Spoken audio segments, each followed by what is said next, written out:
Thank you. Good morning. Great pleasure to join you here, and particularly in this setting.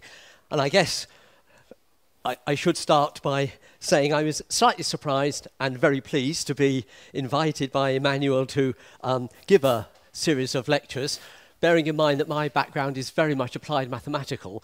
That will become clear when I tell you a little bit about the background leading up to what we're going to do, and then as we do it.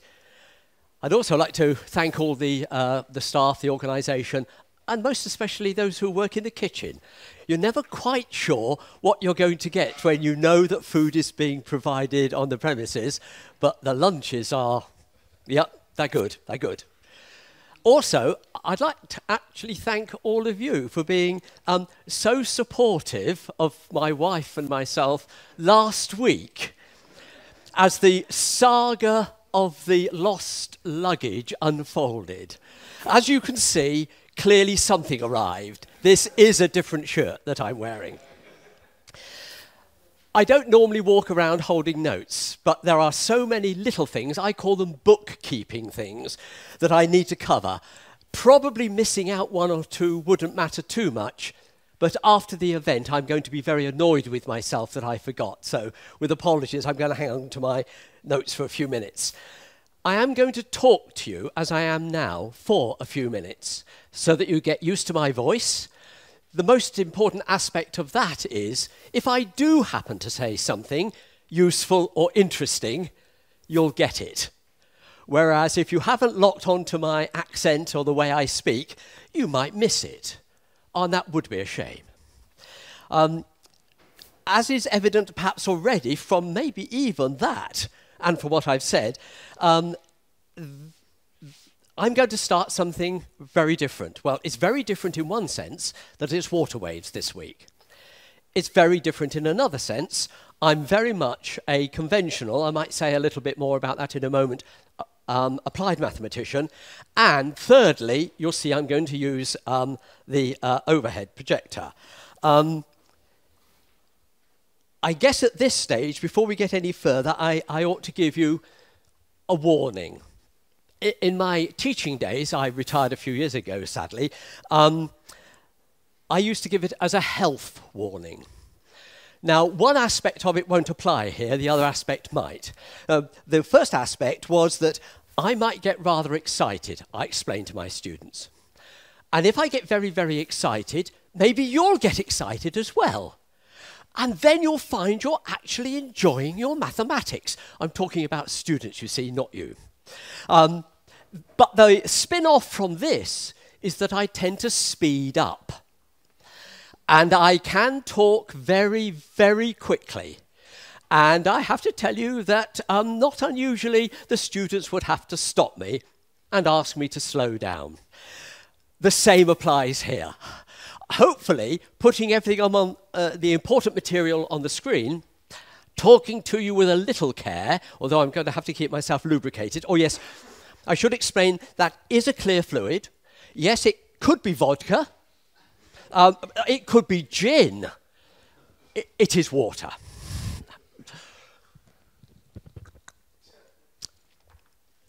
Right, so speed. Now the other part of the health warning, sort of a health warning anyway, this is more serious. It is that I am going to, you will see with me, no theorems. You will see no function spaces. Okay, so just get acclimatized to that. Okay, it is going to be very different. I need to tell you this now because I do not want you to be irritated or upset at a later stage. The sort of things I do are very different, and the way I do them is very different. I hope I can convince you that it's interesting and useful, and in an appropriate sense, absolutely relevant. I hope I can do that. The sort of picture I have is that at one end, I'll think of it as sort of a spectrum. At one end, we've got Euler. We might have Euler embedded in the water wave problem, and we do have theorems at that end. We do know quite a lot, and we can say rigorous things about the nature of solutions of Euler, and up to a point, for water wave problem. Certainly if you have a solitary wave or you have periodic waves, maybe periodic waves with vorticity, we can say, make some general, absolutely rigorous statements about what's going on. At the other end, we might have nonlinear evolution equations. At the other end, we might have a Korteweg-de Vries equation or a nonlinear Schrödinger equation. And we've sure got a lot of theorems for solutions of those equations. We know an awful lot about them. We can construct solutions. In simple cases, we can say a lot about the way in which the initial data evolves. However, that's that end. That's that end. And in a loose sense, I'm sitting somewhere in the middle here. I'm trying to fill a gap between the formulation of the problem in a very routine and straightforward way, and maybe the generation of important and interesting governing equations. So part of what I do is to try and get a systematic way using parameter asymptotics to take us from the underlying governing equations, boundary conditions that describe water waves to something out at the other end, which is a useful and interesting equation, and we can then put it directly in context. We can say how it arises and how it's relevant to the actual water wave problem. But that's only a part of what I'm going to do. I will touch on, in this series of lectures, work on the Korteweg-de Vries equation because it's the most routine, it's the simplest, it's the one that you are probably most familiar with. So I'll just touch on that. But I'm not going to derive any of the other, and there are a lot of them, important, interesting, nonlinear evolution equations that come up in water waves. Rather, I'm going to turn to the aspects which interest me more using the same techniques, which is to look at the way in which we can extract fine detail and structure about interesting properties of water waves. Yeah, that'll be the main theme. I'll explain more fully of that at the moment. It might already be evident that, from what I've said, that this is not really my teaching style. I would normally just write on the board and do all the calculations in front of the students, every single thing, writing in sentences, by the way. You really want to make sure the students get really good notes. But that takes a lot of time and a lot of effort. And for the amount of material and the nature of the material that I want to describe to you, it's not realistic. I couldn't hope to do that. So what I've opted for is to give you a presentation via PowerPoint. There are some, and most of you have picked them up probably, I've got some general background notes in terms of very basic fluid mechanics and water waves, and also quite an extensive reading list. I'll probably refer to either or both as things unfold. I am, I guess, an applied mathematician in, well, some people, maybe Emmanuel might say, in the traditional sense. So I'm going to be using, as I've indicated, parameter asymptotics. And there are lots of things that I'm not going to do and not touch on, some of which will, I believe, be touched on in the other series of lectures that Catherine is going to give. Right, so let's be a little bit more specific. The remit that Emmanuel gave me, so that means that at least some of the fault is his. Okay, if it doesn't quite work, but only some of it, most of it will have to be mine. Right, the remit I was given was to present an introduction to my version of the mathematical description of water waves. My guess is that most of you, but maybe not quite all of you, and I got this from Emmanuel, will have a pretty good grounding in general fluid dynamics. Rather fewer of you, I suspect, will not have actually dabbled, if that's a good word to use, dabbled in the water wave problem. So that's going to be one part, as I've made clear, that I'm going to develop. But then it's a matter of emphasizing how asymptotic methods, parameter asymptotics, can be used to extract fine detail about certain types of fluid flows. Right, I'm just going to check. This is why I want to make sure I cover everything. I hope a lot of interesting examples. Right, let's getting near the stage when we can begin to look at what we're going to do. I would encourage you not to take notes. You may do so if you wish, but you will have access and you may then freely use, as you wish, all my PowerPoints. So after each day's lecture, sometime lunchtime, early afternoon, Emmanuel tells me, he'll release them to you all. So you will have those immediately available, and you can do whatever you like with them. They're yours. As I've already indicated, I have prepared some general background notes on general fluid mechanics and water waves, which are, in a sense, to be read in conjunction with my PowerPoint presentation. So you might even find, when I'm talking, most particularly today, maybe have them in front of you, because there are going to be a number of things. It's just not, they're elementary, they're routine. It's just not worth putting on the screen. But giving you a hint of what's going on the screen, together with this, should be sufficient. I've also prepared now, so very early in the scheme of things, a references and reading list. Now, this is deliberately extensive. In part, it's because I don't know your background, so I don't know what particular things will interest you. Also, I wanted to make sure that my sort of applied mathematics is well covered. So I've probably got a lot of references down here that you're not that familiar with, but they're there. So there are ones on basic fluid dynamics and on the various topics that I'm going to look at during the course, including the techniques of asymptotic parameter asymptotics, singular perturbation theory, and then very specific descriptions of wave phenomena. You'll also see that I have starred, asterisked, a small number in each section, so that if you were interested in something in particular, one of the topics, and you wanted to get started, I would recommend you start with those particular references. Right, excuse me, while I have a little drink. Sadly, it's the one thing, as I've got older, I've noticed, even when I was getting towards the end of normal teaching, I had to take on board water. I get dry very, very quickly. Okay, so I think probably we can begin to move. So what I've listed here, the outline of the lecture. So what I want to do is to say a little bit about where we're going with this course, and make one or two comments about the various topics that we've got here. So you'll notice first immediately that we've got a 1A and a 1B, etc. There will be a break, more or less in the middle of the 2-hour period. I have not timed these presentations. Well, I've never given them before. I haven't timed them. I don't know exactly how long they last. I have, over the years, particularly research talks, given lots of presentations, so I'm reasonably sure I've got the length about right. There's probably, in terms of the number of screens, rather more at the beginning here, but that's because it's basic background elementary material. I'm hoping I can go through that pretty quickly. That's my intention. There will be a break, therefore, 5 minutes or something like that, in each morning session.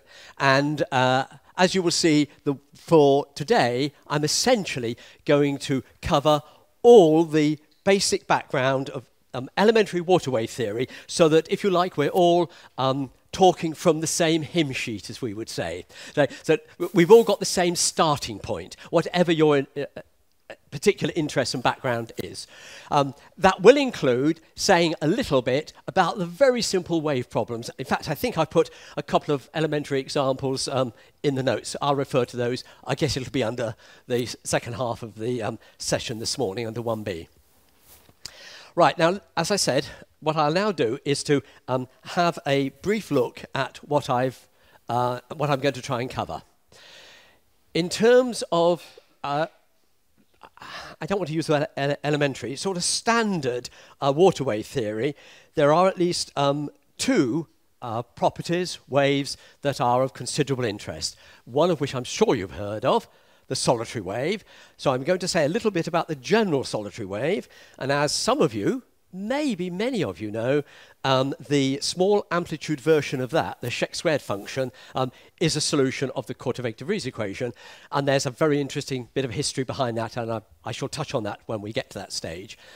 And the only non-trivial exact solution of the water wave problem, Gersner's exact solution. That goes back to about 1802, which is an intriguing solution. It's not very useful and not very practical, so we don't use it very much in conventional waterway theory, but as a mathematical property, as a mathematical essence, it's beautiful, and it's really very interesting. So I'll introduce you to that. Right, now we're getting into, in a sense, the slightly more delicate area. My guess is that you're not very familiar, or if you are, you've looked at it and you've thought, ugh, and you've run away from it. Parameter asymptotics. So I'm going to spend the second half of tomorrow just introducing you to the sort of language and the sort of thinking that is involved, so that you've got some idea of where I'm coming from in terms of the techniques that I'm then going to use. Right, well, you can see the next bit is very familiar to you, I'm sure, at least in words, even if you're not that familiar with calculations. I will outline, in a very straightforward way, using some of the ideas from the previous lecture, how we can develop the Korteweg-de Vries equation in a very routine, systematic way, making sure that we understand what the scales are that are involved, and that gives you an idea of the region of validity within the water wave problem. And I will just touch on, but it's, although I worked on soliton theory many years ago, that is not the route I'm going to take. Other people will be talking about that, I'm absolutely sure. So I will just touch on and very briefly outline the soliton theory as it applies to the Korteweg-de Vries equation. Now, up to this point, we've really covered all the familiar, if you've done any work on water waves, the familiar background story that you'll find in most standard textbooks. At this point, we're now going down the route that I have to say has, over the years, decades now, has interested me. Namely, whoops, I picked up the wrong thing. I don't want to start moving the screen yet. That is how we take some of these ideas and try and use them, embed them, if you like, into a more physically realistic description of what's going on within the concept of the basic equations and parameter asymptotics. So we might, for example, ask the question, well, what happens if you allow the derivation of a KdV, or try and derive a KdV equation, over variable depth? I mean, what problems do you encounter? Can you do it? What do you get? What about having, and this is, that's reasonably interesting, but in this case we don't have any motion of the underlying water. Essentially you've got stationary water, you've got variable depth, and you've got a wave coming in, and maybe, if you've got the scales right, nonlinear evolution, so you get KdV and you've got variable depth. But really, for most flows, that's not very realistic. We want the water to be moving. We want the water to have some underlying vorticity. We are dealing with inviscid flows, as will become clear later on, so far as everything I'm going to talk about in this course. So you might allow the flow to be moving. It's got some sort of background vorticity. You then allow a wave to evolve over the top and go as far as becoming a nonlinear wave. KdV evolves. What sort of KdV do you get? What are its properties? Can you even get KdV, or does it get heavily distorted? What happens? Right. When you've done these problems, you find that some interesting special cases might arise. Now, I don't know whether you are that familiar with critical layers and cat's eyes. I will show them to you, so don't panic if this sort of terminology doesn't mean too much to you. But I will start looking at problems where, for example, we have a critical level, but we have no cat's eyes. So can we generate cat's eyes? Can we have no cat's eyes, and at a later time, can we get some cat's eyes? Now, this is a lot of fine detail that you can get out of the underlying equations of water waves. It is possible to construct an asymptotic model that does that for you. You don't get a periodic system, but you can get 1, 2, 3, 4, a finite number of cat's eyes appearing, which were not there before. That's one aspect. The other one is, and this is one that for many years really intrigued me, was can we generate a critical level which wasn't there before? So can we bring in a critical level, have a flow without a critical level, then a critical level arises? How do you do it? what are the processes involved? Then I will, so this bundle here are sort of loosely related, as you'll see. Right. A problem of some interest, which it turns out can be traced back to a Gessner wave, is what happens to edge waves over a variable depth. I'll explain what edge waves are. I'll show you some pictures of edge waves. You get some idea of what's involved. In some situations, they're really rather important. Can we generate a theory for those based on the underlying equations for water waves? The penultimate one here, the colleague I've been working with for nearly 25 years now, Adrian Constantin, who's very much a pure mathematician. I'm his tame applied mathematician, you see. I'm there to point him in the direction of interesting problems, and he claims that what he really wants to do is to look at PDEs, which have some relevance. And it's my job just to provide him with the PDEs. I mean, what could I ask for anything more? This one is slightly the other way around, as it happens. He's got some nice theorems about periodic waves over vorticity. I mentioned that sort of problem right back at the beginning. So he's got some nice theorems about the very general structure. We've got some numerical solutions for the problem, beautiful pictures, but we have got no analytical representation, approximate or otherwise, about the detailed structure. So we can do a bit of asymptotics there, and that is what I will show you. And finally, something which is a little bit outside the main theme, but is closer to what I've been doing for the last 10 or 15 years, I suppose, no, maybe 10 years, looking at flows, not always, in fact, relatively rarely, wave-like flows in the atmosphere or in the oceans. So I thought I'd give you one oceanic example where, in fact, the most important wave is the one at the thermocline, and then maybe what happens at the surface. As with all these calculations that I'm going to be doing here, showing you, I can only give them to you in outline. It'll become obvious one or two of them are immensely messy. They are fairly routine, but they take time. And there's no way I could just do them for you. I suspect I would be struggling a bit to do some of them off the top of my head anyway. I'm going to be outlining them. I hope I should be able to give you sufficient background information so that you can follow what's going on. And I suppose, therefore, the bottom line is sort of sit back, relax. I know the phrase to use now. Let it wash over you, okay? And enjoy. So as I already indicated, it is possible that I'm going to say one or two things over and above what's on the screen and beyond what is in the notes. So you might want to scribble the odd note or two, but remember, you will have access to all of this, and you have them and you can do with them as you see fit. Okay, I'm just checking. My word, I think I've got through most of it. Okay, so as I've already indicated, I am going to work pretty quickly through this basic stuff. My guess is, I suppose in a small sense, my hope is that much of this is very familiar to you, so I will just move on. Ask questions, of course, at any stage. In my experience, yes, asking questions, of course, is what you should do and is useful, but I would encourage you more just to come and talk to me. You know, well, there are going to be matters, probably matters of deep philosophy, about mathematics that you might want to talk to me about, and you might wish to try and get a different point of view over to me. You can try. And I think in a very general sense you will be successful, but you know, come and talk to me. Right, so are you sitting comfortably? Not sure you can in some of these seats. I must say I haven't experienced it last week, but if you are sitting comfortably, I will begin. Everybody ready? And I've got an eye on the time. But I never, ever give a talk if you don't have a clock in front of you. Even doing this is, you know, it's a bit awkward. It sends messages to people.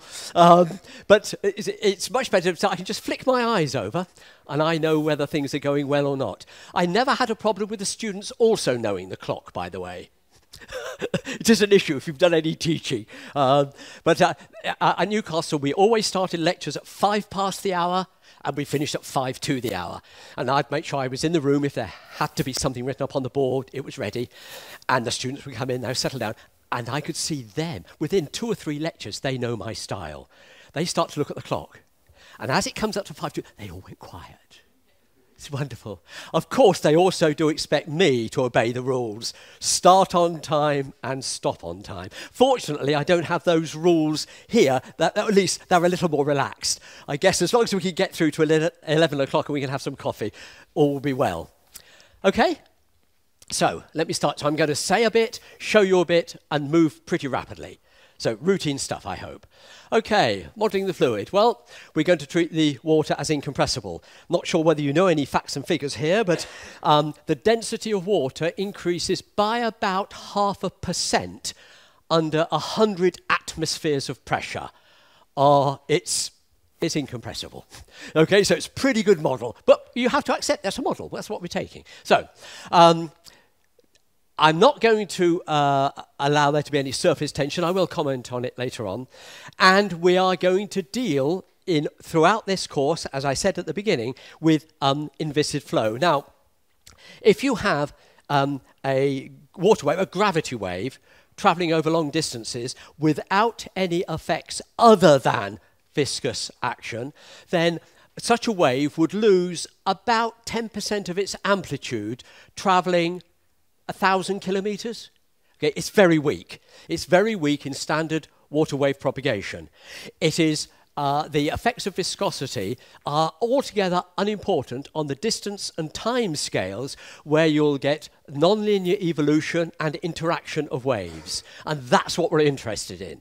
So at the very beginning, we're going to say, for everything I'm going to talk about here, but there's a lot of important work, particularly if you want to start worrying about or wind over waves, which we're not going to touch on in this course, then you clearly have to have a much better model. Okay, so incompressible, inviscid, surface tension will be put to one side, although I will show you 1 or 2 pictures that include it, but we're going to be interested exclusively, ultimately exclusively, in gravity waves. Of course, we want to use classical fluid mechanics, so we invoke the continuum hypothesis. So in the regions where fluid exists, it exists everywhere. So we can then identify continuous functions, and at least as an applied mathematician, we tend to say we'll allow them to be as differentiable as we need them to be, usually after the event, which is where we don't put them in at the beginning and say, this is what we want, this is what we must have, now let's go. We tend to do it and look back afterwards. We do worry about it. Look back afterwards and say, okay, how smooth have these functions got to be to get us to where we would like to be? Right, the water will be moving over an impermeable stationary bed, and we just have constant acceleration on the scales that we're talking about here. Because we haven't got any viscosity in the problem, the only issue about the stress at the surface will be the normal stress, the pressure, and that is conventionally, although it's going to be one calculation that I'll do where I will allow it to vary, but the convention is to take it as constant. Now, of course, we all know pressure decreases as you go upwards, but the dimensions over which you go from the bottom to the top of a wave, I mean, 10 meters would be a pretty big wave. You haven't got very much variation in atmospheric pressure. So the convention is to take as the standard model constant atmospheric pressure on the free surface. Okay, so here we are. The governing equations will therefore be Euler with an appropriate equation of mass conservation for an incompressible flow. And incompressible, of course, I mean here, density is constant and the same constant everywhere. Okay, the prime here is just to denote, because we're very keen in my neck of the woods to use non-dimensional variables, which I'll deal with shortly. So with non-dimensional variables, there will be no primes. The prime just means that they're physical variables. Okay, so quite usual to separate the horizontal structure from the vertical structure. So I've introduced a horizontal vector indicated by the perp sign there, perpendicular, as we've got there. Likewise with the velocity field. Or in fact, I see I've written it there anyway. Okay. I've already said that to you. I'll remove those shortly. And I've already indicated this. So we'll take all the functions that we're dealing with to be continuous and, as we need them, suitably differentiable. Of course, we've only got first derivatives in this system as it stands. Okay, so I'll go through these very quickly because I think this will be familiar to you. It's really just a matter of making sure that everybody is comfortable with the very basics of fluid mechanics. So we have a streamline, an imaginary line, which is everywhere tangent to the velocity vector has its tangent. And correspondingly, we might well want to talk about particle paths. The upper would be more appropriate if we're dealing with an Eulerian description. I think I'm bringing this up in a moment. The lower for Lagrangian. Okay. Oh, I guess you're going to be familiar with this. If you want a very, very, very quick, simple-minded derivation, I think it's probably in there somewhere. So for steady flow, particle path streamlines coincide. Oh, here we are. I was just saying it. Again, this should be very familiar to you. And the Eulerian description is the one that we generally use the most within classical water wave theory. The alternative, of course, to follow the properties of a point, a material point as it moves, the Lagrangian description, is not so often. I can't remember what I've written down here. There we are, yes. For most of the work, we will be using Eulerian, but there is one important problem. It's actually the Gerstner wave, where we need to use the Lagrangian formulation of the problem. So I'll obviously say a little bit more and with more care about that when we get there. Okay, what about the boundary conditions? And I guess this is, for those who've done some fluid mechanics, please excuse me, I need to top this up. Then the governing equations and the basic assumptions in terms of using Euler equation, etc., will be very familiar to you. My guess is that for at least some of you, you're less familiar with the boundary conditions, and these are the most important part now, for describing the problem that picks out the water wave problem for all possible solutions of the Euler equation. So, first of all, we need what's known as the kinematic condition. This essentially says that points in a bounding surface of the fluid, and that could be the free surface, will be the free surface, or of the bottom, remain in that surface in the absence of mixing. Now, mixing can occur in two ways, one at the top and one at the bottom. At the top, it could be that the air is being mixed in with the water. You might, obviously, if you've got spray, then you've got a mixture. You might have seen, well, we call them white horses, the foam on the top of a rolling wave. And that is also mixture. That's air and water mixed. That we cannot and will not allow. Okay? So there will be no mixing. You might wonder about the bottom. Well, of course, if you have a very sandy bottom, you can have that water swirling in with the sand at the bottom. We're not going to allow that. Okay, that is a step too far. Okay, so let such a surface be S. Then for the particles to remain in the surface, ds by dt, t primed in this case because it's dimensional, will have to be 0. If you then just put in the surface S, well, write it as S is Z prime minus H primed, etc., then we find that we've got the free surface kinematic condition as written here. And on the bottom, now I'm not going to allow, in anything that I do here, I will not allow the bottom to vary in time. Now we could do that, and indeed that poses quite interesting problems. If you're worried about the generation of a tsunami, then what you would want is a bottom which varies in time. It might suddenly jump in time. Initially it's flat, or then maybe it tilts, okay? And that will, well, put very simply, push up the water and you've got a tsunami underway. So that, again, we're not going to touch on here in this. That's just a very significant and an important extension of what one can do with the water wave equations, but not for us. Okay, so we have then the corresponding bottom condition where the function b prime describes the shape of the bottom, the topography of the bottom. We also need a dynamic condition, and from what I've already said, this is going to be taken in its simplest form. We've got no viscosity in this problem. We've thrown it out. We're going to be dealing with the Euler equations. We may well have flows with vorticity, but we will not have any viscosity in the problem. And we will take the simplest surface condition, namely that the pressure at the surface is constant, given the atmospheric pressure. Okay, right, now, the complete formulation of the problem, I sort of hinted at it in my introductory comments, would be, of course, appropriate initial data. And there are some problems which might evolve into a discussion of the Korteweg-de Vries equation, for example, where we really do need to worry about the nature of the initial data. However, for most, I'm trying to remember what I'm going to be doing. I think for certainly most, maybe all that I'm going to show you, we are going to look for solutions which will essentially be steady solutions. Or at least they are unsteady in a very prescribed way, and we can be very clear about the type of initial data that we need. Notice the way I phrase that we need. The way I'm going to tackle this is the wrong way around. I'm going to say, here is the solution. Now, if it's a steady solution, not an issue. Okay? We may wish to go away and do some very sophisticated mathematics and look at the stability of the solution I've got. I'm going to be talking about solutions that we know a lot about, and there's the issue of stability for these sorts of flows is not an issue. They are going to be stable. Or we have a problem which is unsteady, and then we stand back and say, right, I've got this nonlinear evolution problem, perhaps. What type of initial data can I allow, should I reasonably allow? If it's not one of those, then I'm going to be doing a different problem, and I might get singularities appearing or whatever. So, again, this is a bit where some of you might feel slightly uncomfortable. I push initial data into the background, okay?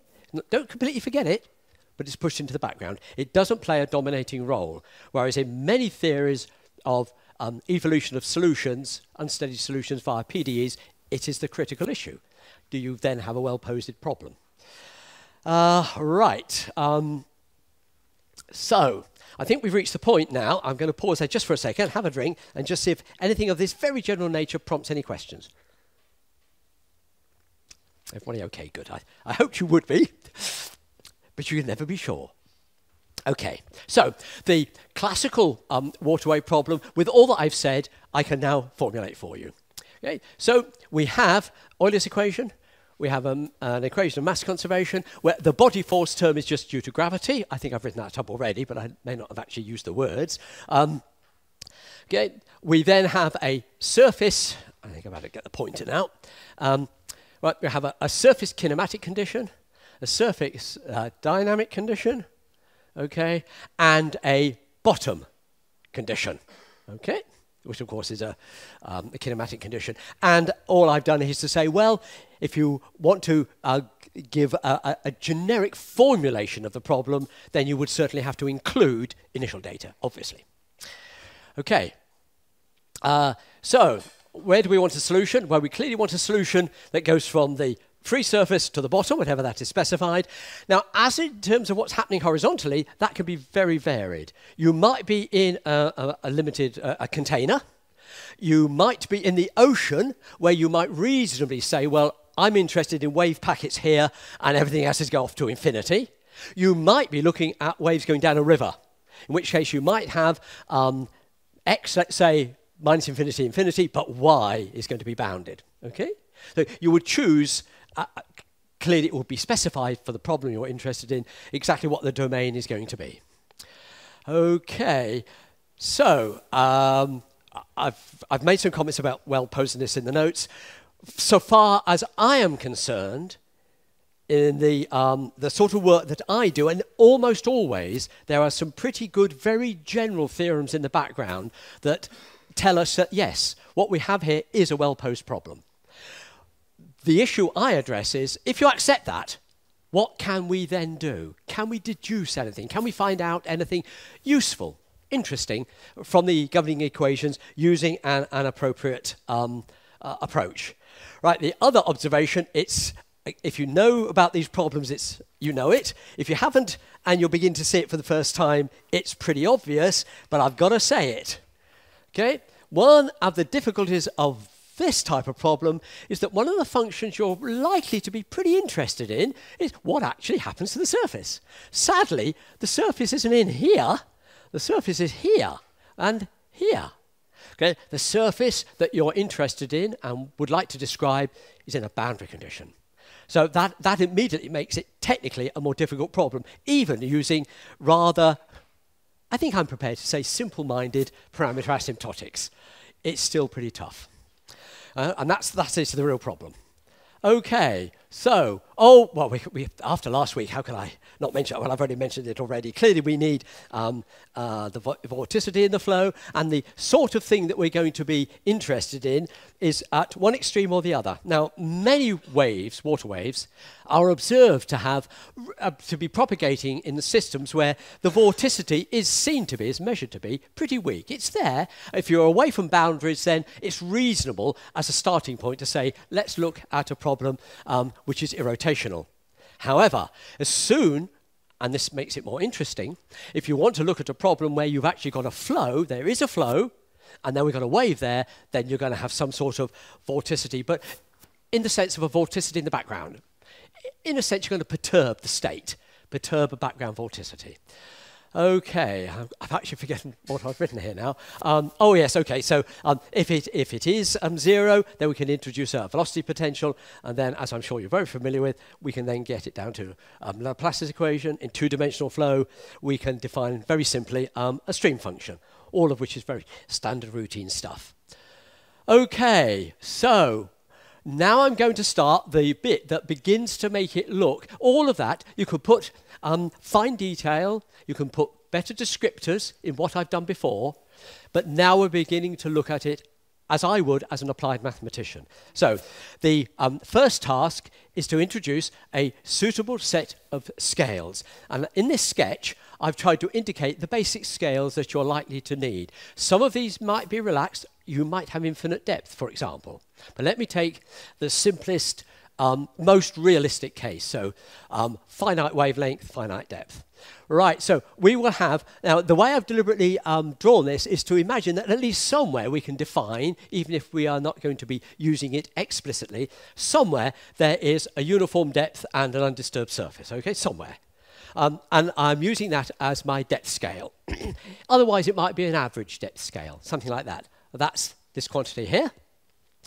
We'll need a measure of the wavelength, because the wavelength, particularly if it's very long or very short, does matter. So we have a scale that describes what the general wavelength is, the average wavelength that you're interested in for the particular class of problems you're looking at. So that's my lambda primed.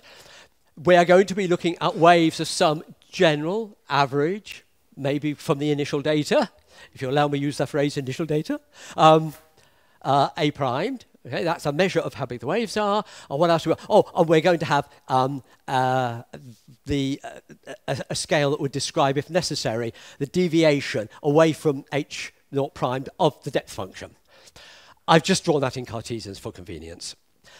Right, so immediately we can begin to introduce some new variables. So what we now have with the non-primed variables, so for example, eta there and p here, we have the non-dimensional variables. The pressure has been defined relative to the hydrostatic pressure distribution, which is this bit here. And there's the surface pressure, atmospheric pressure. So that's h prime, that's the surface function, the pressure, the scale, well, that's what I've just shown you in the picture. Those are the various scales using, and there are alternatives, but the one that works best and works for almost all problems, if you're prepared to do additional scalings, is to use the time scale square root g h naught, which is the speed of long waves over finite depth. And then with the wavelength and that speed, we get an appropriate time here. Okay, I'm going to get these wrong in a moment. Right, there are the new variables. So unprimed variables, here's the t, for example, which I will retain in these problems. Certainly if we want steady wave propagation, clearly I've got to retain it. And the w has been defined so that and we must be able to reduce it to a two-dimensional problem which has got a well-defined stream function. We must be able to extract that, and to extract that uniquely, then you do need to define w primed in this form. Right, I think that's Where have we got to? Okay, so when you do that, this is what the equations become. Of course, these are just numbers. They're just constants. So it's a trivial transformation. It's one of these situations where you haven't changed, and it's important to emphasize this. Of course, we haven't changed the essential character of the equations whatsoever. They're exactly the same equations. I've separated out the vertical and the horizontal, but I have introduced the parameters. And it's knowing how to use the parameters that gives us a way to go forward. So, at the very bottom here, I have written, I'm just going to check. Good, I have that in front of me.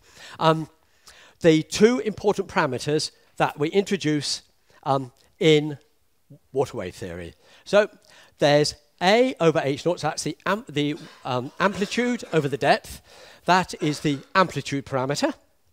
And you've seen already, we must have another length, so we have a third length, that is. So we have a second parameter, and this is the depth to the wavelength. And this is called the, well, it depends on how you want to look at it. If you think this bit's most important, then you're going to call it a long wavelength parameter. If you think this bit's more important, you call it the shallowness parameter, okay? So either or both are used. Okay, so those are our two fundamental parameters, and you can see where they appear.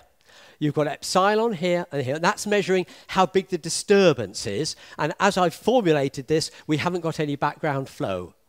As I've said, from what I've said earlier, clearly I'm going to look at problems with a background flow, in which case you've got to adjust this slightly. That's got to be, has got to become the perturbation of some background state. At the moment I haven't introduced that, but easily done. Right. Sorry, I didn't mean to do that. I want to go back just for a moment. Okay, so we've got epsilon appearing here, which measures, if you like, how big the wave is, how big the perturbation is in this situation, essentially an undisturbed state. And we have got this term, which measures how the pressure gradient varies in the vertical direction. And it's a measure, essentially, of the dispersion that will appear in the propagation. Okay, so first of all, well, it was obvious, I hope, from what I've just shown you there. If you set epsilon equal to 0, then you have no waves. There's no surface wave there whatsoever. It's just a flat surface, nothing else. But as epsilon tends to 0, then necessarily the disturbances must consistently vanish. Now that tells you that I knew I'd get it wrong. That tells you that we must, and I'm going to start using the words that are familiar in this neck of the woods, scale. We have to scale the variables to be consistent as epsilon tends to 0. Because there's no background state, in fact, I think I've written it here, haven't I? Allow an existing background state. That'll come later on. I will do it for you. Here there is none. So as the disturbances on the surface, think of it as that imposed. As they vanish, everything vanishes. But they've got to vanish uniformly with epsilon tending to 0. Consequently, you must, to be consistent, introduce a scaling. So the U, the W, and the P are now replaced by epsilon times U, W, P. Okay. Right, so with that adjustment, here is a system of equations that we now work with. And of course, none of this changes, okay? But this changes. So the derivative following a material point, by virtue of the smallness of the perturbation on an otherwise undisturbed background state, brings in an epsilon, and because of our normalization, if you like to think of it like that, then the surface perturbation, the average depth is now the 1, or the surface is 1, and you've got a wave sitting on top of it, whose magnitude is order epsilon. Nothing happens to the bottom boundary condition. There's obviously no epsilon associated with what's happening at the bottom. You just prescribe that shape. Okay. Oh, and the of course it's implied in what I've written there, and I've explicitly written it down here. Okay, so a side issue. Just going to comment on this as we go through. If you happen to have an irrotational flow, then of course you can introduce a velocity potential, in which case the problem is the solution of Laplace's equation now, with a kinematic condition written in this form and a dynamic condition written in this form. I'll say more about this. I'm not going to derive that for you here, although my guess is it's going to be very familiar to almost all of you. That comes from the, well, I call it the pressure equation. Some people call it the unsteady Bernoulli equation for irrotational flow evaluated at the surface. And, of course, we've got the bottom condition. Oh, yes, and I've slipped it. Oh, I remember doing this screen and thinking, oh, I don't want to change them to full derivatives. So, OK, all the subscripts there are partial derivatives. OK, so there are going to be some problems. I think I've alluded to one of them. If you have something like a solitary wave, then that's a wave that exists from -infinity to infinity. There's no natural horizontal scale. There's no wavelength associated with that situation. If you have a problem of that type, then you can reduce this 2-parameter system to 1 parameter. There is a further transformation that you can carry out. So if you scale the horizontal, time, and W according to the scaling given here in terms of delta and root epsilon, then you get exactly the same equations that I showed you a few moments ago, but where you have delta squared, that is formally replaced by epsilon. Okay? Now, and there are going to be problems where having 1 parameter, having 2 parameters, even in parameter asymptotics, which ought to make life in some sense a little bit easier, is not easy. When you have more than 1 parameter, life gets pretty tough. It's far better if you could reduce the problem so that you are dealing with just 1 parameter only. And although you have to look at rather special geometry to make that work, it does happen, and then you're in a much more powerful position. Okay.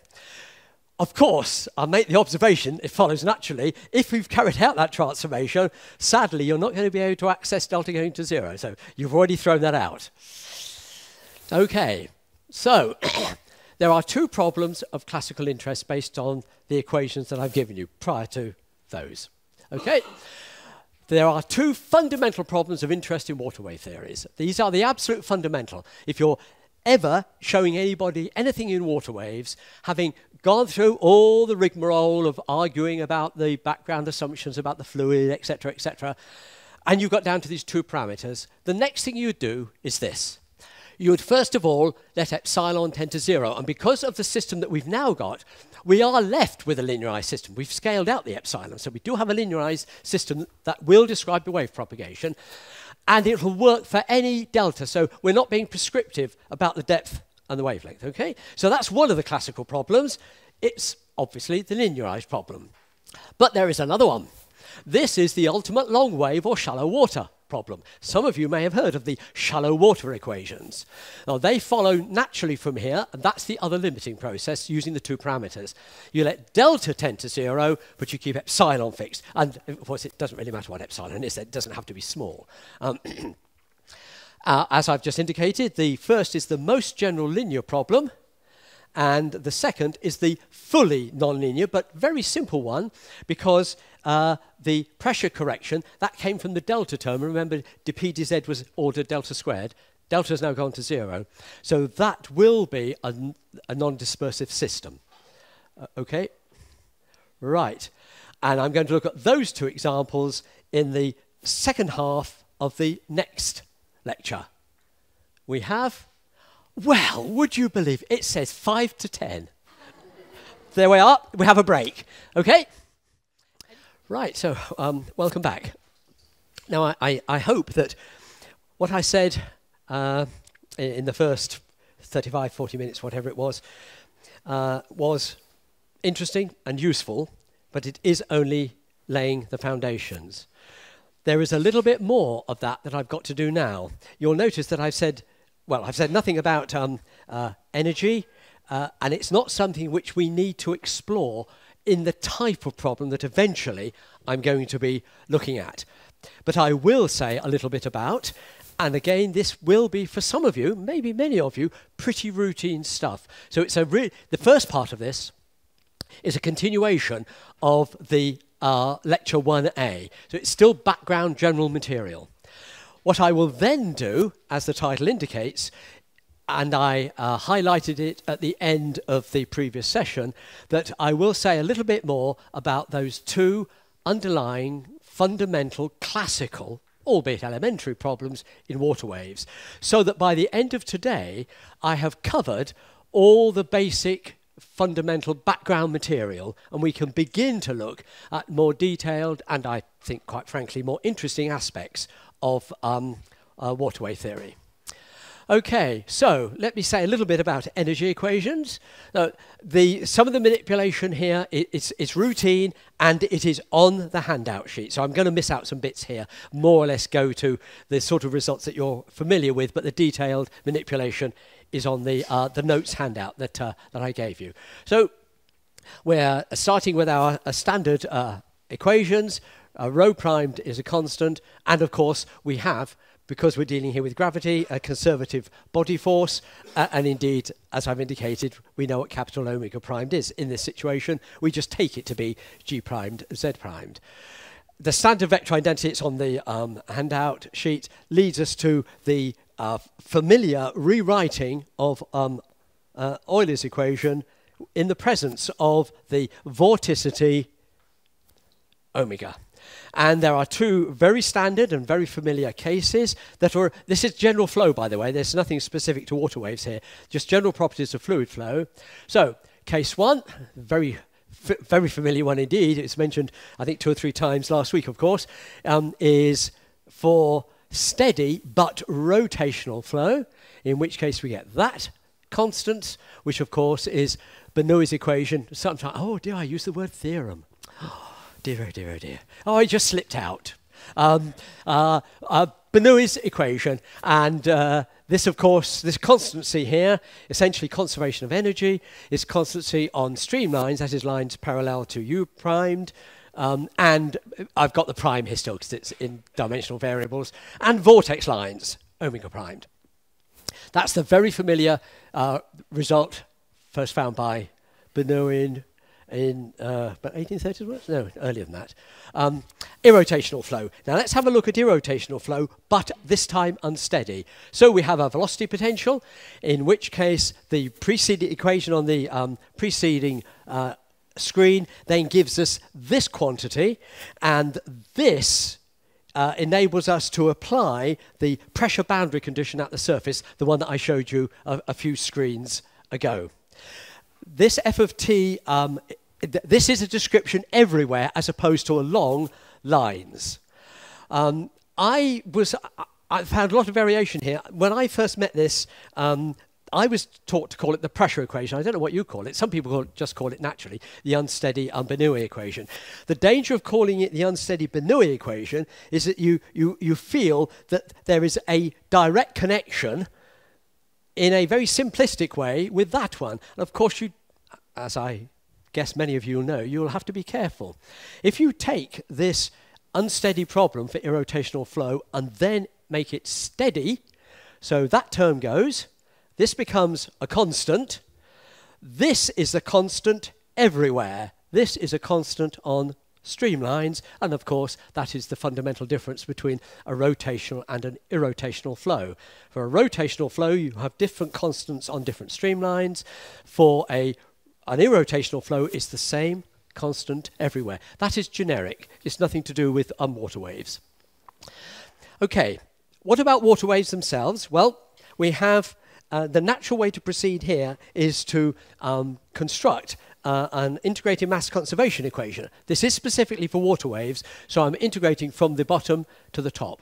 So start with the equation of mass conservation, and I integrate from the bottom, which is a function only of the horizontal coordinates, so x perp, to the free surface, a function of x perp and t.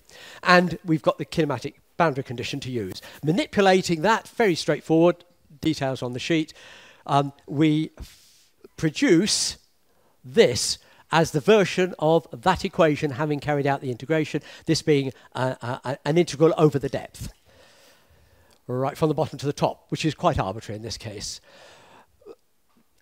There are going to be situations not relevant to what I'm going to do where using that equation as it stands is useful. I will just make one observation. for certain waves, I guess I'm thinking of solitary waves here, it is quite an informative special case. Let's take one-dimensional motion. So now my horizontal vector, the u perp, has only got one component. I'm just calling it u, and I've, for simplicity, written it in terms of just x and then z and t. And because it is one-dimensional motion, the v is 0. And let me just specify the free surface to be 1 plus 1, because that's our normalization height, if you like. We're measuring the wave relative to that undisturbed level. Capital H of x and t, in which case if you make it one-dimensional and impose undisturbed conditions at infinity, then that is exactly what we get for something like a solitary wave moving in stationary water. So the conditions way ahead and way behind are 0, stationary. Then this is a generic conservation condition. So we just get that the total amount of material, water, is conserved, is constant. And that will apply for the general water wave problem. So you would expect, of course, if you then deduce various simpler models for wave propagation, maybe KdV, naturally that has got to hold for those situations as well. Right, okay. What about a more general energy integral? We start with our rewritten version of Euler's equation. It's bringing in the vorticity. Again, there's going to be a little bit missed out here, but the manipulation is routine, and I've put it down in the notes for you if you want to follow it and work it through. Take the dot product with u, introduce an additional density term. In fact, it is, yes, multiplied by rho primed. And rewriting it, we get to that. And now, as before, integrate from the bottom to the top. So for the general fluid flow, specified bottom, free surface, we then have the energy integral, which relates the energy per unit area. That's the script E term in here. And the script F here is the horizontal energy flux vector. In general, work would be done at the free surface. That is this term here. If you carry out the formulation as I've outlined it here, without making any other assumptions at all about what's happening at the surface, other than there is a pressure at the surface, then you will, the script P turns out to be this term. It's the net energy input from the pressure forces doing work at the free surface. However, if we take the model that I outlined earlier, namely constant pressure at the surface, and measure pressure relative to that constant pressure, this term is 0. In general, it's constant, but we can redefine relative to the PA, and then this term vanishes. That, again, is a standard result, but specific to water wave propagation. Okay. What I'm now going to do is to slow down a little bit and now, just put one other comment. So up to this point, I've just tried to give you background information.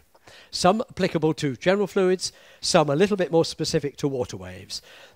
It's at this point we start asking slightly more interesting questions and just go a little bit deeper. Not going to go very deep, because this is still the in the arena of where I would be producing material. If I was teaching this course to undergraduates, then, and it would take rather longer than I've done now, I would make sure that this sort of material was included. So there's, if you like, a basic understanding and knowledge of what is hidden within the water wave equations. Right, so let me remind you of where we were half an hour ago, or whenever it was. So these are our equations written with the parameters in place. So I haven't carried out that additional transformation. This is treating the two parameters, epsilon and delta, and we're going to treat them as independent parameters so that I can extract these two simple, fundamental descriptions of water waves. So importantly, we have the epsilon here, which you can see is going to measure the size of the perturbation relative to, in this case, an undisturbed state. I've told you already I'll be replacing that by some sort of underlying flow for some of our later calculations. And the shallowness or long wavelength parameter, which appears only in here. And that essentially is going to measure the quality of the dispersion that's going to be in the propagation problem. Okay, so the first calculation I'm going to do, and of course it's there up in the title, is the classical, completely general, otherwise linear problem. So I'm going to consider the problem generated by removing epsilon. Because the epsilon has been scaled out earlier, we then have the wave propagation problem, but the linearized version of the wave propagation problem. So let epsilon tend to 0, keep delta fixed. I'm going to take, and to make the calculation, well, to reproduce the classical calculation, I'm going to make it simpler. We can do quite a lot more if we want to relax the geometry, even having imposed epsilon going to 0. I'm going to take the simplest possible problem as part of your training. Okay, so constant depth, arbitrary wavelength, and that is the strength of this sort of calculation, that we're making no restrictions about the wavelength. Small amplitude, but the wavelength can be anything you like. Okay, and I'm going to restrict myself to one-dimensional waves, and I'll have them propagating in the x direction. Okay, just again, to make it simpler to describe, I'll measure z up from, it's arbitrary constant depth, so I'm essentially going to set b is equal to 0, so I'm measuring up from z is 0, and if there was no wave, z would be 1, from 0 to 1. Okay, obviously, the actual depth is subsumed into whatever that non-dimensional scale was that we used earlier. Okay, so the problem now is reduced to that. That is the classical one-dimensional water wave system. It has a parameter, and we're not saying anything about the size of that. That's just a free parameter, okay? If you want to make it small, do so, but that's not the issue.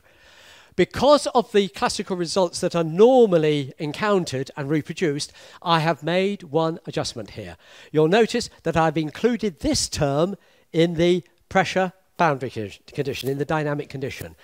This is the approximation that you would need if you are going to allow there to be surface tension at the surface, with the pressure difference being maintained by the Gaussian curvature at the surface.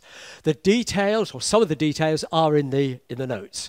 For everything else I'm going to be saying, that term will be absent.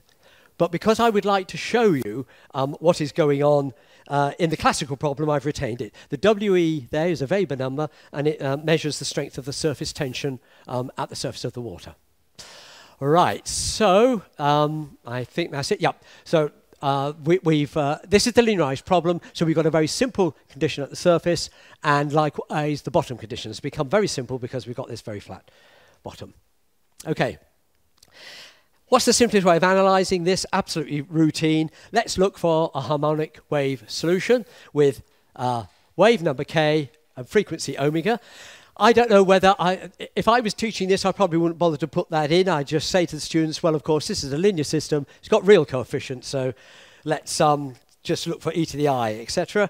But if you really worry about making sure that my function eta remains real, I'll add on the complex conjugate for you. We're looking for a solution then which has a surface wave which is harmonic with an amplitude A, and as I've indicated, k and omega appropriately. To be consistent with these equations, we need a solution which follows the same pattern, but it has some sort of Z structure. So there it is. We've got proportional to the same exponent and dependence on Z. Here again, there are 3 or 4 extra lines. I've just popped them in the notes. There's clearly absolutely routine calculation. I've included them there if you want to just have a brief look at them.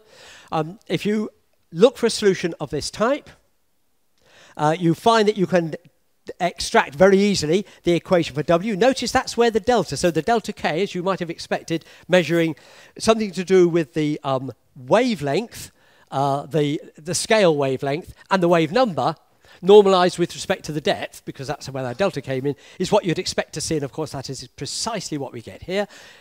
we can write down the solution. We can then impose conditions which are either, we could have infinite depth here if we wish to, in which case we'd throw that term away as z goes to minus infinity.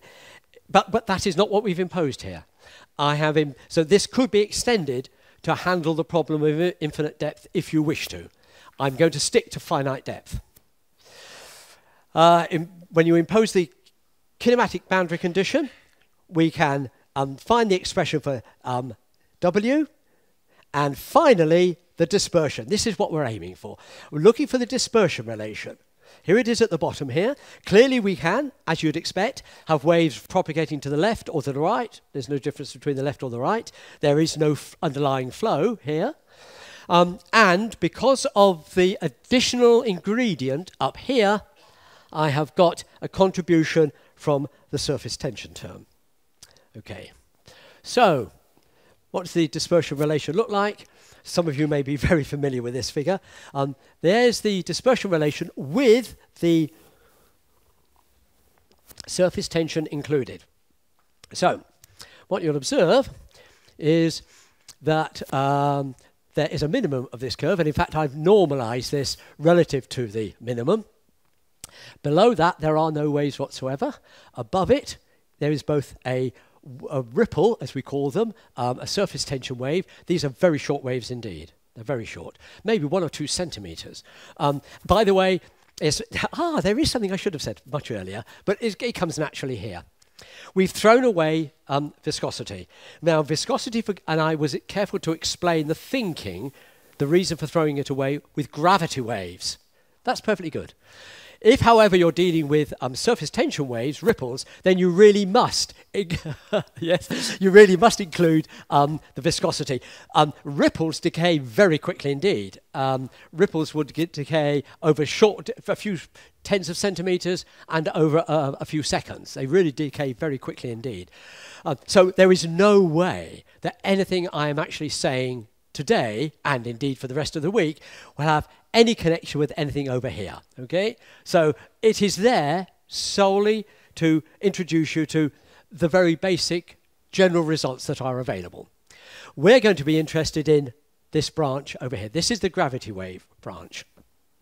And indeed, having produced that picture, let me look at gravity waves only. So I go back and, of course, this curve will now go back down there to the origin.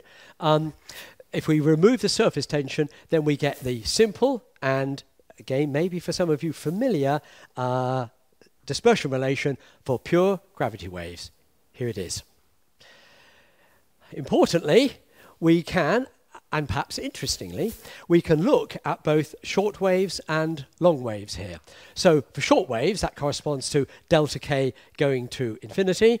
We have a phase speed, that's the CP here, the speed of the waves, which you will observe depends upon k. I've written it here in a dimensional variable, so that's actual physical quantity itself. That depends upon wave number, wavelength, and so that will describe a dispersive wave. So short waves, delta k going to 0, is dispersive. On the other hand, if you look at long waves, that's delta k tending to 0, then in this case, you can see immediately, the limit of this is plus or minus 1. There are and that in fact is the normalization that we used for the velocity scale earlier. These are therefore, as you can see, non-dispersive, okay? All waves of sufficiently long wave number will travel at the same speed. And that is one of the driving principles behind things like the KdV equation, which is going to describe at leading order non-dispersive, and then it becomes at higher order dispersive. Right, so that's one of the standard results. Oh, we're doing very well in fact for time. I shan't complain about that. And, oh, sorry. Oh, it didn't register. Okay, right. I think possibly more interesting from the mathematical point of view is the problem of the classical problem of nonlinear long waves. So now we just let delta tend to 0 and keep epsilon fixed. So this is, if you like, the fullest, within this context, the strongest nonlinear problem that you can get. Okay, Oh, here we are, I've written it down. So this classical long wave problem. And again, to make it easier to describe, again, just because it's classical, it is the simplest way of starting a discussion of this type to give you this background information. We consider one-dimensional propagation. In that case, we get, there is, because it's one-dimensional, there is the corresponding Euler part, horizontal.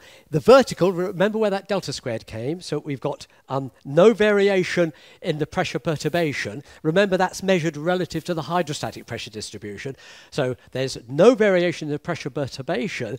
Even though this is a fully nonlinear problem, we've said nothing about epsilon. That can be as large as you like, just, well, essentially 1, as we'll do shortly, and of course the equation of mass conservation, okay?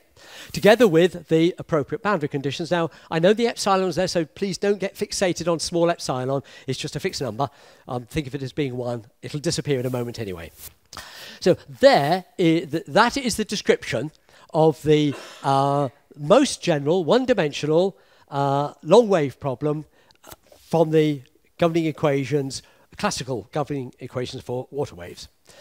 Okay, so I think everything...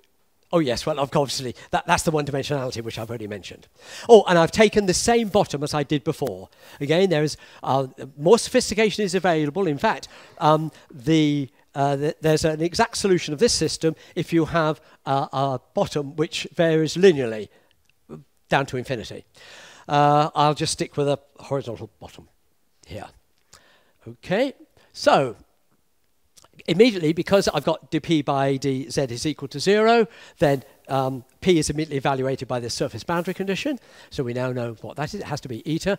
And again, I'm going to simplify it. I'm not going to allow the background flow here to have some underlying flow, function of z, for example, which would introduce some vorticity. I'm going to give you the simplest solution. I will look for a solution which depends only upon x and t.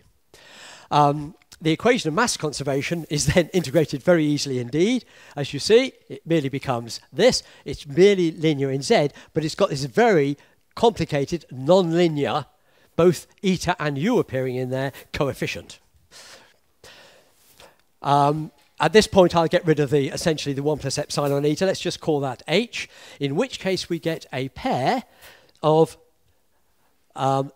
coupled, here they are, nonlinear equations. The standard nonlinear equations for wave propagation for arbitrary amplitude. All right, so these equations can be solved very directly using the method of characteristics. So the neatest way is to write them in terms of c rather than h. C is defined to be the square root of h. H is the actual, essentially, it's the surface function that cannot ever be 0. It can never be negative. We define c to be the positive square root of h, in which case we get that pair of equations, which immediately show, I hope at least some of you are very comfortable with this, they immediately show that on the lines, I'm looking at the first one here, on the positive characteristic lines, as they usually are designated for this type of problem, the dx by dt is u plus c lines, then u plus 2c is a constant. Correspondingly, here, on the u minus c, dx by dt is equal to u minus c characteristic lines, then u minus 2c is a constant. And those are the Riemann invariants. I've got a feeling I did. Okay, I'm going to go back. That's silly, but I'm not finished yet. So, at this point, I wasn't quite sure how much detail to put down. So, when I was constructing these lectures, I wanted to try and cover the basics in the first lecture, okay, this session, which I've now managed to do. But having reached this stage, I wondered whether I should work through a couple of examples. Now, what I opted for, so if you've got the notes, I'm going to just make 1 or 2 observations. Do you want your coffee? Here you are. Has everybody got her? You just check, okay. I've got, okay, thank you.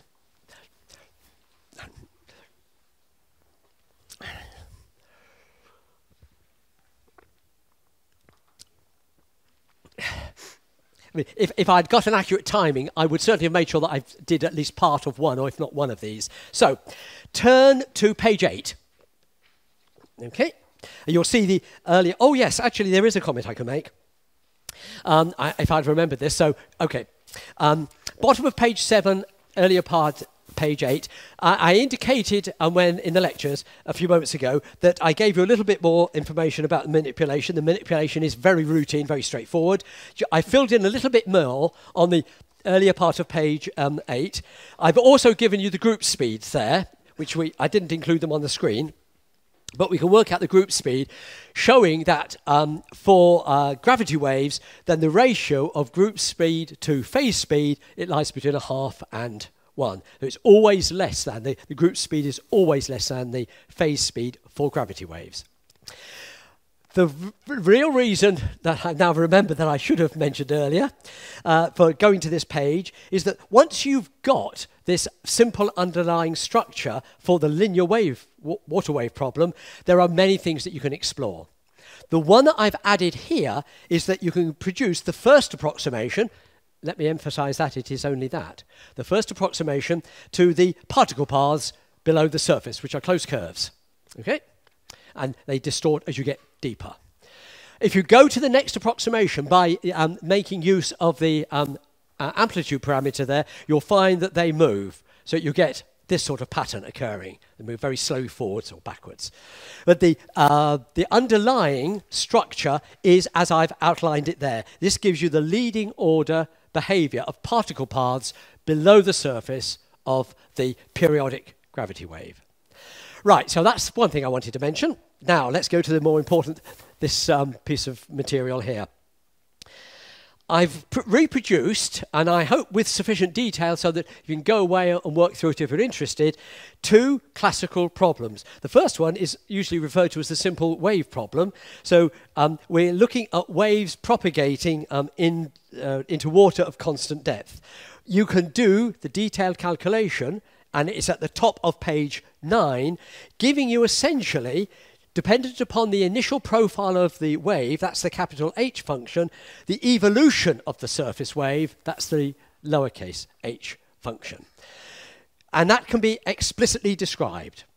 And in principle, well, you've got an implicit relation here, can be solved. I've given you, more importantly, the characteristic diagram, so you can see where the C plus and the C minus lines go. That's the first figure that I've reproduced there. Right. Where are we now? The next one, a little more interesting perhaps, is the classical dam break problem. So essentially, you have a wall of water, 0 here, water here, and you break the dam wall. Oh, that's an unfortunate thing to talk about at this time, isn't it? Right, we just, at time t is equal to 0, that is removed. So in t greater than 0, that is the water. Okay, it's a very ionized version of water traveling after a wave break into an empty region. The corresponding characteristic diagram, I think, is over the page. Yes, I've got it there for you. And here you get a very simple result indeed, as you'll see at the top of page 10. You can explicitly describe the behavior of the water. So in particular, for example, the front moves forward, so that's the front of this, moves forward into the undisturbed, conditions without water ahead at a speed of 2 square root h naught, where h naught is the initial depth. Whereas as this collapses, there is the back of the shape of the wave propagates backwards, and that goes backwards at half that speed, square root h naught. Right, so I think, although I finished a little bit earlier than I thought, when we have coffee early, that will conclude all I want to say of introductory material. I promise you I'll be doing far more detail and work far more slowly as we develop over the next few days. Okay? So, thank you.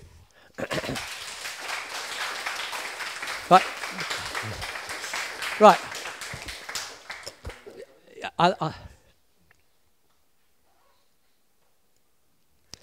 Yeah, sure.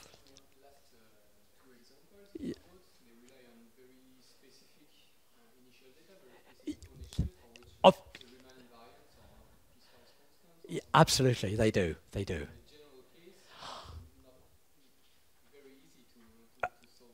You're absolutely right. It's not very easy to solve. So you've got to. I try to excuse myself in the comments earlier. It is just to give a flavour of what is possible hidden in these equations. Almost every single element that I've talked about can be, and perhaps should be, analysed in far more detail. And clearly, there are many applications which start with maybe something like this, but it's done more carefully and, more importantly, done more generally. It's not my job to do that. It's you to think about it and think, oh, maybe I'll do it. Yes, of course. It's meant to be very simple. Yeah, sure. Yeah, yeah. Yeah. It's not obvious for me why, for example, other parameters we could make, like for example, a over lambda or something like that, is not relevant. Or why are these two parameters I think you've just about used the right word. Yes, you could make other choices, but because of the physics of the problem, these are the most natural ones. If you think of the wave, you would naturally want to compare the wave height. You would want to compare that with the depth of the water. So that's the first natural one. Now, I admit that the second one, a case can be made, and I've read the odd one or two papers that have taken that and that, okay, rather than that and that, yes. But all I can tell you is that it's the usual choice. But of course, what you're saying is right. In principle, you could define two different independent parameters, but there will only be two parameters. But you can change them around a little bit. But you won't change I don't think you will change in any way the fundamental nature of the problem. But far more importantly, you may be irritated by this, it's what everybody does. But everybody understands the use of the amplitude and the shallowness parameter. It's what I've never seen anybody do any deep work using any other parameters. It means you can talk to each other.